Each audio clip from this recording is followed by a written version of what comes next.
લક્ષ્ય ન્યૂઝ, એક નજર, એક લક્ષ્ય.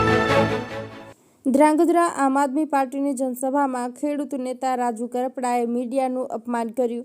સુરેન્દ્રનગર જિલ્લાના ધ્રાંગધ્રાના ગાજણવાવ ખાતે ખેડૂત નેતા રાજુ કરપડાના અધ્યક્ષસ્થાને એક જનસભાનું આયોજન આમ આદમી પાર્ટી દ્વારા કરવામાં આવ્યું હતું, જેમાં પોતાના જાહેર સભા દરમિયાન આમ આદમી પાર્ટીના નેતા રાજુભાઈ કરપડાએ પોતાના નિવેદનમાં જણાવ્યું હતું કે અમારે મીડિયાની કોઈ જરૂર નથી અને અમારે ફક્ત ખેડૂતોની જ જરૂર છે.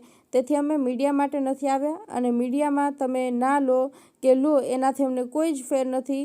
મને તથા આમ આદમી પાર્ટીને કોઈ જ ફરક પડતો નથી. તેવા શબ્દો ધ્રાંગધ્રાની ગાજણવાવની જનસભામાં આમ આદમી પાર્ટીના નેતા રાજુ કરપડાએ પોતાના ભાષણમાં આવા શબ્દોનો ઉપયોગ કર્યો છે.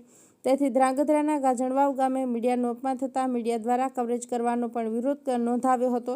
ત્યારે ચોથી જાગીર સમાન મીડિયાનું અપમાન થતાં આ કાર્યક્રમનો પણ બહિષ્કાર કરવામાં આવ્યો હતો. ધ્રાંગધ્રાની ગાજણવાવની આમ આદમી પાર્ટીની જનસભામાં રાજુ કરપડાએ શું નિવેદન આપ્યું તેના અમુક અંશો જોવા આ વિડીયોમાં મળ્યા હતા. બ્રિજેશ ત્રિવેદી, સુરેન્દ્રનગર.